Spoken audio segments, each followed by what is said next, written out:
Some of you friends probably have had the great trepidation of experiencing one of life's great challenges, reigniting the pilot light of a stove or hot water heater.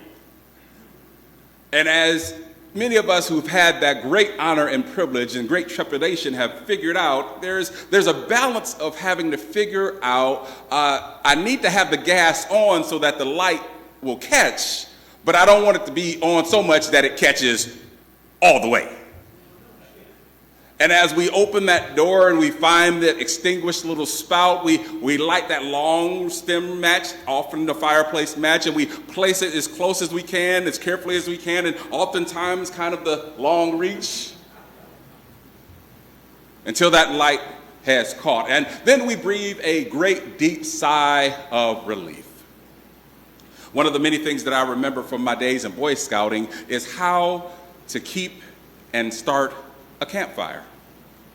And one of the great lessons that is taught of every Boy Scout and Girl Scout in camping when you start doing campfires is you have to pay attention, because this is a dangerous thing. You can't just be willy-nilly when you're starting and putting together a campfire. But one of the other pieces that they teach us is that you have to monitor and tend your fire, lest you find yourself in the middle of a cold night in your tent and the fire has gone out. Obviously, some of us learned the hard way of not tending our fires and had to wake up in the cold and find and scavenge for wood and kindling and figure out where our sparks were, our matches and our lighters, in order to relight that campfire so that we could get the heat and the warmth. Indeed, all things considered, it's hard to relight a campfire when you're cold, it's dark, and you're hearing all of the wonderful forest creatures and wondering if there are wolves about. It's hard to focus on what it is that you're doing when you're trying to relight a fire that has gone out. Which brings us to point number one, friends. As people of faith, it is crucial that we keep our flame and our passion for relationship with God burning. As people of faith, it is crucial that we keep our flame and our passion for relationship with God burning, so that we don't run the risk of allowing that light to flicker and go out, that we don't run the risk of allowing that passion and that relationship to take a backseat to any and everything else, so that we can do all we can to remove the temptation of allowing familiarity and proximity to God to replace an authentic, transformational relationship with God. Indeed, friends, it's not enough to be close to God. We have to be in a nurturing, transformative, deeply committed relationship with the God who knows everything about us and seeks our well-being. In our text, we find the Apostle Paul offering his pupil and his friend encouragement and sage wisdom and instruction. Paul recognizes Timothy's genuine faith in God passed on by his elders, his mom and his grandmother, but he also recognizes that Timothy has taken ownership of his faith for himself, that he's not standing on the shoulders of those before him and resting on their faith, but he's taken ownership for himself, and he is moving into faith and moving into leadership with God's people for himself. Paul reminds Timothy, "For this reason, I remind you to fan into flame the gift of God which is in you through the laying on of my hands." Paul understands the importance not to merely tend the gift of God, but to feed it and to let it grow so that it moves from a flicker into a roaring flame. Jesus says this of his disciples: "You are the light of the world." No one lights a lamp and puts it under a bushel, but they put it on a lampstand and put it out for all to see. Let your light so shine that others are drawn to relationship with God.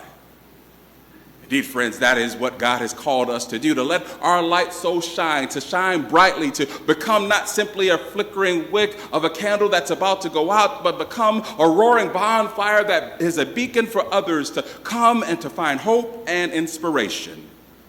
Paul knows about the temptation and the tendency that we have to grow satisfied and stagnant, which leads us to point number 2, friends, that as people of faith, one of our challenges is resisting the temptation to prioritize our personal preferences and to keep the flame of God's purpose burning within us. The moment we've decided that it's more important for us to be comfortable, then we've allowed that flame to start to flicker. We divert our attention from what is needed in order to feed that flame, and we find ourselves in a space where it is more important for our personal preferences to be maintained as opposed to dealing with the tension of God's purpose, calling us to do things that we don't often want to do. Indeed, every time you go to the doctor, your doctor will remind you of some things that you really don't want to do. You need to exercise a little more. I know I need to exercise a little more. You just need to walk 15 minutes a day, 30 minutes a day. We need to change your dietary habits. I know, but I love Coney dogs. Can I at least have one? We need to change those habits and mindsets and thinking in order for you to be in a better position, as opposed to coming down the pike later on the road and you're having a health crisis and you're saying to yourself, why didn't I just listen and put down the donut? The Krispy Kremes are so good. Keeping the flame burning requires putting God's calling over our comfort, resisting the lure of good enough. You know good enough. We've added 10 families to our community of faith. That's good enough. We've had half of our Sunday school rooms are full. That's good enough. 90% of our sanctuary is full, and no one's in my seat because, I don't want nobody in my seat, and that's good enough. One of the people I invited to church has joined the church. That's good enough. I don't need to invite anybody else.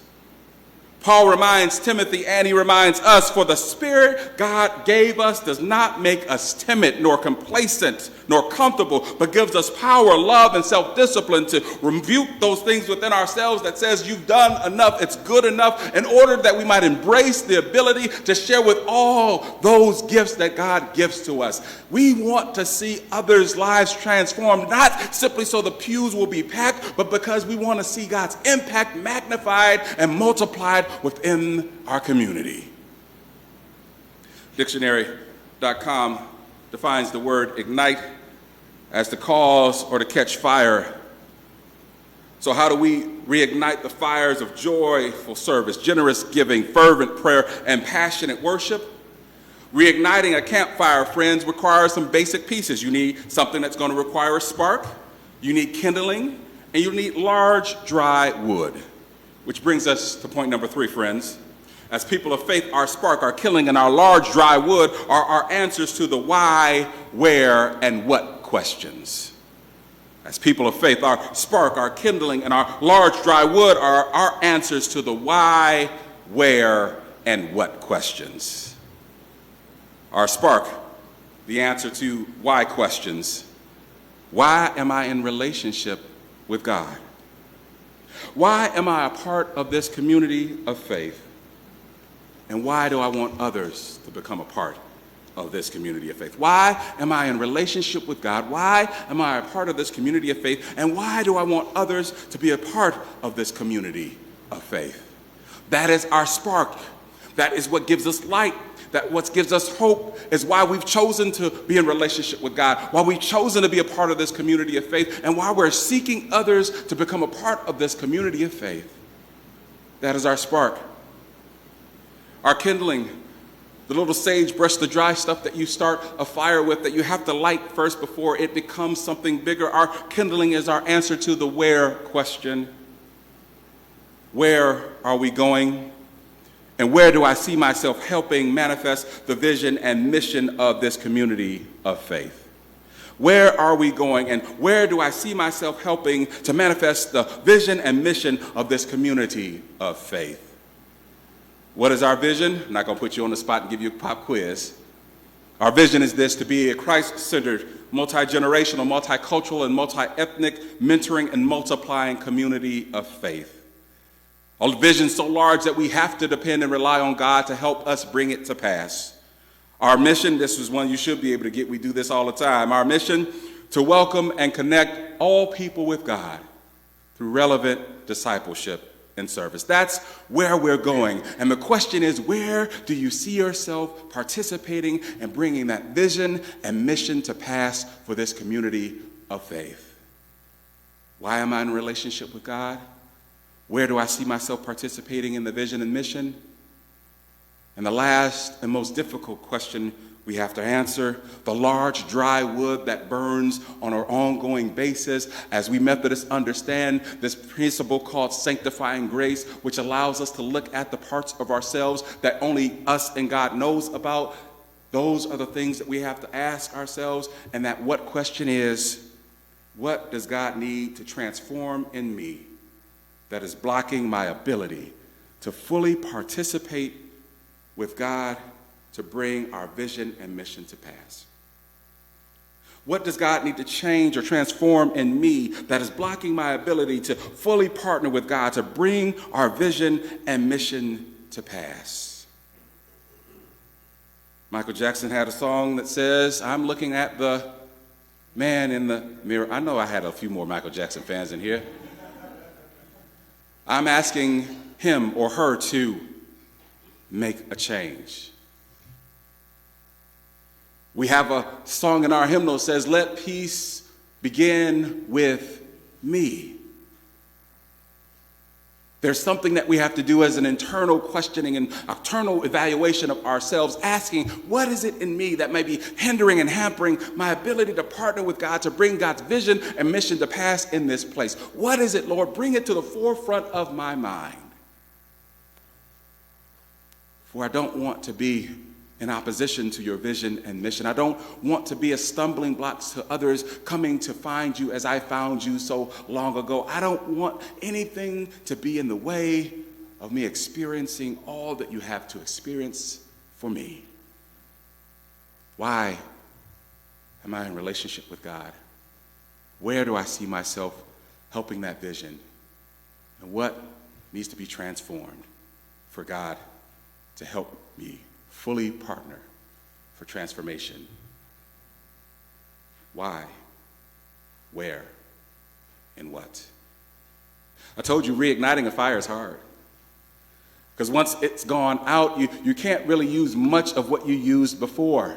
You may be able to use some of the large dry logs if there's still a little bit of dryness in them, but the kindling is gone.